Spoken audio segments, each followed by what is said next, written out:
Assalamualaikum warahmatullahi wabarakatuh. Baik, untuk pertemuan kali ini kita akan membahas mengenai bagaimana teknik pengumpulan data dan bagaimana cara menganalisis data kualitatif. Kualitas data yang akan kita dapatkan bukan hanya ditentukan dari reliabilitas dan valid atau tidaknya dari alat ukurnya saja, tetapi ditentukan dari bagaimana nantinya kita mengumpulkan data tersebut. Aspek yang perlu diperhatikan dalam proses pengumpulan data yaitu kita harus identifikasi data apa yang akan kita kumpulkan, dengan apa data tersebut dikumpulkan, dari mana data akan kita dapatkan, kapan kita mengumpulkan, dan bagaimana cara mengumpulkan datanya. Metode pengumpulan data ada 5, yaitu mengobservasi secara partisipatif, pengamatan langsung, dan ikut serta di dalamnya. Yang berikutnya adalah wawancara. Yang ketiga adalah melakukan eksperimen pengujian, yang keempat melalui diskusi kelompok terarah, dan yang terakhir adalah melakukan dokumentasi. Pertama adalah observasi. Observasi yang kita lakukan yaitu observasi partisipatif. Peneliti harus melakukan pengamatan sendiri secara langsung dan ikut serta. Ya, kalau dalam hal ini kalian ikut serta dalam melakukan pemeriksaan radiologi. Jika kita melakukan observasi secara partisipatif atau ikut serta di dalamnya, yaitu terlibat dalam aktivitas yang dilakukan oleh informan, maka data yang akan kita dapatkan itu lebih lengkap. Dalam hal ini membuka wawasan, lebih mendapatkan jawaban yang lebih detail. Ya, karena kita ikut terjun di dalamnya dalam pemeriksaan radiologi. Kelebihan dalam proses mendapatkan secara observasi yaitu data yang kita dapatkan lebih objektif, jujur, karena informan ini tidak dapat mempengaruhi pengumpulan data. Data yang akan kita dapatkan juga merupakan data yang up to date karena kita ikut melakukan secara langsung, ikut serta apa yang dilakukan oleh informan saat itu juga, bukan 2 bulan atau 1 tahun yang lalu. Sedangkan kekurangan dari pengambilan data secara observasi yaitu memerlukan banyak waktu. Ya, kita harus secara intens ikut serta dalam pemeriksaan radiologi. Berikutnya, karena kita melakukan pengamatan saat itu juga, maka kita tidak dapat mengumpulkan data masa lalu maupun data masa akan datang. Dan terakhir adalah tidak dapat digunakan untuk pengumpulan data yang berkaitan dengan sikap, motivasi, dan perilaku dari informan. Untuk persiapan observasi, yaitu kita melakukan pengamatan, ya data apa yang kita amati, siapa yang kita amati, pengamatan secara langsung atau dengan alat bantu, kapan pengumpulan data itu dilakukan, dan apakah dilakukan dokumentasi dalam pengambilan data tersebut. Kita harus merencanakan dengan baik, ya, diperhatikan dengan detail apa saja objek yang kita amati. Kita juga perlu mendokumentasikannya, jangan lupa. Oke, berikut adalah pedoman observasi. Jadi sebelum kita melakukan observasi, kita harus mempersiapkan namanya pedoman observasi. Jadi yang sebelah kiri adalah contoh lampiran dari pedoman observasi, yang di sebelah kanan adalah tabel hasil observasi. Sebelum kita melakukan observasi, kita harus mencatat, ya, membuat pedoman dulu, kira-kira apa yang perlu kita amati, apa yang kita perlu lihat, dan setelah kita melakukan observasi, kita tuangkan, ya, apa yang kita amati tersebut ke dalam bentuk tabel hasil observasi. Berikutnya yaitu dengan melakukan pengambilan data secara wawancara mendalam. Wawancara mendalam ini kita lakukan sebagai peneliti kepada informan dengan tujuan untuk menggali informasi secara mendalam, terbuka, bebas, dan fokus terhadap topik dari penelitian kita, dan dilakukan secara tatap muka secara langsung dengan informannya. Informan adalah subjek penelitian yang dapat memberikan informasi terkait fenomena atau permasalahan yang kita angkat dalam penelitian. Informan terdiri dari informan kunci, informan utama, dan pendukung. Informan kunci ada 4 kriteria yang kita sebut sebagai informan kunci. Yang pertama adalah menjadi peserta aktif dalam kelompok, organisasi, atau instansi yang diteliti, terlibat dalam hal yang diteliti, lalu adalah memiliki waktu yang memadai dan menyampaikan informasi dengan bahasa sendiri atau natural, ya. Hindari dengan memilih informan yang menggunakan dengan bahasa analitik karena informasi yang diberikan sudah tidak natural lagi. Jika di instalasi radiologi, kita harus memilih informan kunci, contohnya adalah kepala ruang atau kepala instalasi radiologi. Yang berikutnya adalah informan utama, itu disebut dengan aktor utama. Orang yang mengetahui secara detail, secara teknis tentang masalah penelitian. Contohnya radiografer dengan masa kerja yang lama, yang terbiasa melakukan pemeriksaan radiologi yang menjadi tema penelitian kita.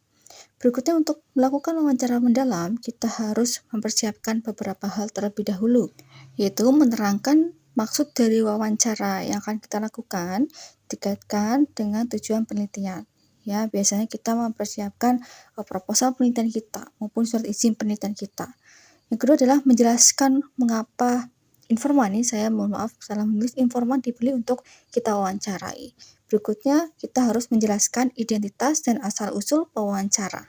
Berikutnya, menjelaskan bahwa wawancara ini bersifat terbuka, tetapi juga tertutup atau rahasia. Artinya, apa yang akan disampaikan nantinya oleh informan tidak akan kita sebarluaskan. Dan yang paling utama adalah kita harus meminta surat persetujuan bahwa informan tersebut menyetujui untuk dilakukannya wawancara. Sebelum melakukan wawancara, kita perlu menyiapkan list pertanyaannya, yaitu dalam bentuk pedoman wawancara. Kita harus mendetailkan ya satu-satu kira-kira apa yang perlu kita tanyakan agar pertanyaan kita ajukan itu secara terstruktur dan nantinya sesuai dengan tujuan informasi yang kita harus dapatkan dari informan tersebut. Yang sebelah kiri adalah pedoman wawancara terhadap radiografer, yang berikutnya yang sebelah kanan adalah pedoman wawancara terhadap radiolog. Jadi masing-masing harus kita breakdown dan bedakan pedomannya, karena kan nanti pertanyaan berbeda. Kita rekam dengan menggunakan alat perekam, lalu berikutnya jika sudah mendapatkan datanya, kita sudah melakukan wawancara, langkah berikutnya adalah membuat transkrip wawancara. Apa yang sudah kita lakukan tadi ya, melakukan wawancara, kita bertanya, lalu informan menjawab, itu semuanya dituangkan dalam bentuk transkripnya. Kita ketik ya dari awal kita mengajukan pertanyaan atau kita awali dengan mengucapkan salam dan sebagainya, itu harus dicatat. Dan apa yang informan sedang lakukan saat itu, misalnya ketika wawancara sambil minum, itu juga dicantumkan. Dibuat dengan sedetail mungkin. Oke, berikutnya dengan melakukan pengujian ya, eksperimen. Sebelum melakukan eksperimen juga kita harus melakukan beberapa persiapan ya yang harus kita siapkan, yaitu mengidentifikasi semua variabel yang akan kita dapatkan, lalu mengidentifikasi variabel yang mungkin bisa mengganggu dalam jalannya pengujian. Tentukan alat ukur dan instrumentasi yang akan kita pakai. Kita harus menentukan metode eksperimen yang akan kita lakukan, di list apa saja yang kita perlukan. Lalu berikutnya adalah melakukan pengujian. Ya, kita harus dicatat ya, mencatat dari awal jalannya pengujian seperti apa sampai akhir. Setelah kita mendapatkan datanya, kita harus mendokumentasikannya, mencatat dan mendokumentasikannya. Pengambilan data untuk eksperimen ini perlu dilakukan berulang-ulang ya, minimal 3 kali pengukuran. Berikutnya adalah diskusi kelompok terarah atau focus group discussion atau FGD. Itu merupakan pengambilan data dengan kita melakukan diskusi kelompok namun terarah ya. Kita tentukan diskusi temanya apa. 3 kata kunci dari FGD adalah diskusi, bukan suatu wawancara atau obrolan, lalu dilakukan secara berkelompok, bukan dilakukan secara individual, dan adalah terfokus, bukan bebas. Yang terakhir adalah dokumentasi. Dalam melakukan pengambilan data secara dokumentasi atau foto atau mengcopy data yang ada di rumah sakit, data yang perlu didokumentasikan contohnya adalah surat pemerintahan radiologi, hasil ekspertis radiolog, hasil radiograf, SPO, ruangan instalasi radiologi juga kita perlu foto, ruang tunggu ya saat melakukan penelitian, misalnya alur tunggu pasien, spesifikasi alat, tipe pesawatnya, jenisnya, tipenya harus kita foto, lalu alat dan bahan dalam pemeriksaan perlu kita lakukan dokumentasi. Berikutnya adalah analisis data. Dari data-data yang kita kumpulkan, maka kita lakukan pengolahan dan analisis data. yang mana kita memberikan arti dan makna pada data yang berguna untuk memecahkan masalah dalam penelitian yang sudah kita rumuskan. Sebelum kita lakukan analisis data, kita perlu mengolah data terlebih dahulu. Yang kita lakukan yaitu menganalisis data secara deskriptif. Analisis data deskriptif yaitu kita melakukan pengolahan data dengan tujuan untuk memberikan makna meaningful dari data yang sudah kita dapat. Proses dalam melakukan analisis data yaitu melakukan reduksi data, display data, dan kesimpulan serta verifikasi. Dalam melakukan reduksi data, kita melakukan penyederhanaan, mengelompokkan, dan membuang data yang tidak perlu, sehingga nantinya mudah dalam menarik kesimpulan. Dari hasil wawancara, kita buat terlebih dahulu yaitu transkrip wawancara, tabel kategorisasi, di dalamnya terdapat proses reduksi data. Yang terakhir adalah melakukan coding terbuka. Setelah kita membuat transkrip, langkah berikutnya adalah membuat tabel kategorisasi, yang di dalamnya juga terdapat proses melakukan reduksi data. Seperti yang sudah dicontohkan, misalnya contoh tabel kategorisasi dengan judul katanya studi kasus teknik radiografi di instalasi radiologi gitu ya. Itu kita kategorikan per item rumusan masalahnya. Itu membahas tentang alat dan bahannya kah, lalu proyeksinya kah, ataupun dari alasan penggunaan alat maupun pertanyaan lainnya. Nah, itu kita kategorikan dan dikelompokkan begitu ya. Ini manakah jawaban yang penting, manakah jawaban yang tidak penting. Itu ya kita urai. Lalu kita lakukan proses reduksi data. Data yang kita tidak perlu ya dari transkrip yang ada kita buang.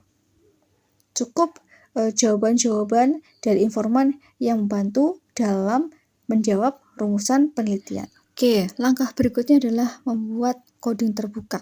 Pembuatan coding terbuka ini merujuk pada rumusan masalah dan tujuan dari penelitian yang kita lakukan ya, dan nantinya adalah mengerucutkan. Kita kerucutkan semua jawaban dari informan untuk menjawab rumusan masalah yang ada, sehingga kita menyimpulkan ya dari yang disampaikan oleh informan, lalu kita cocokkan dengan tujuan penelitian kita. Ya, kita buat dengan bantuan coding terbuka. Langkah berikutnya adalah display data.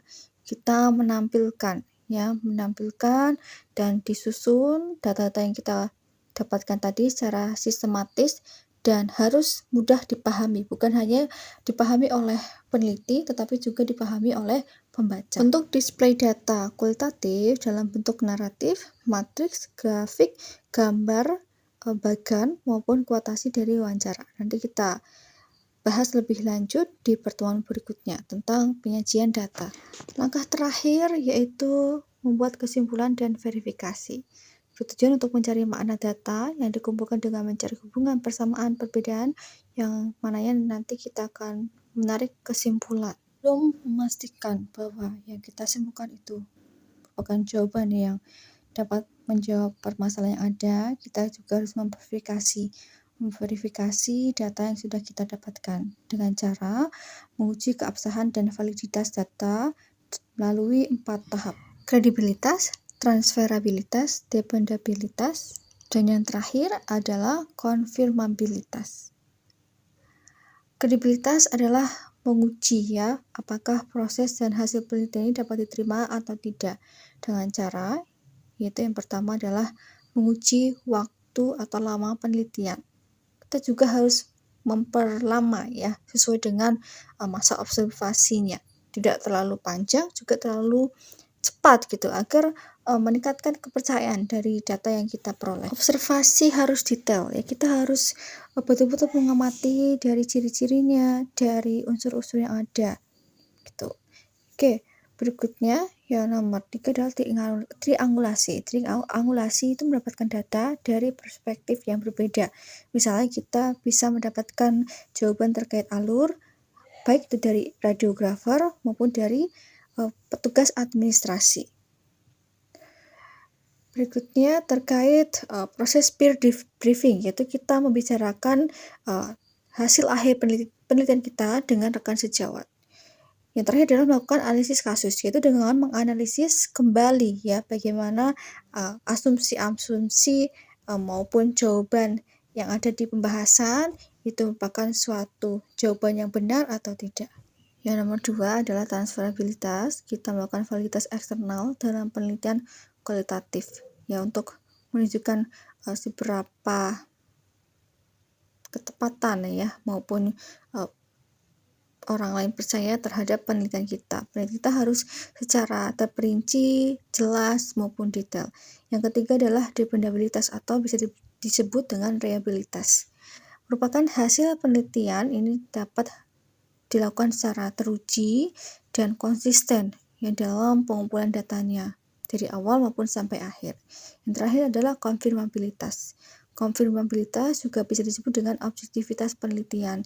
Pengujian harus bertujuan untuk membuktikan bahwa hasil penelitiannya fakta ya sesuai dengan data-data yang dikumpulkan. Oke, baik, mungkin itu yang dapat saya sampaikan. Jika ada pertanyaan boleh ditanyakan di kolom komentar. Semoga bermanfaat dan mohon maaf jika ada kekeliruan. Saya akhiri. Wassalamualaikum warahmatullahi wabarakatuh.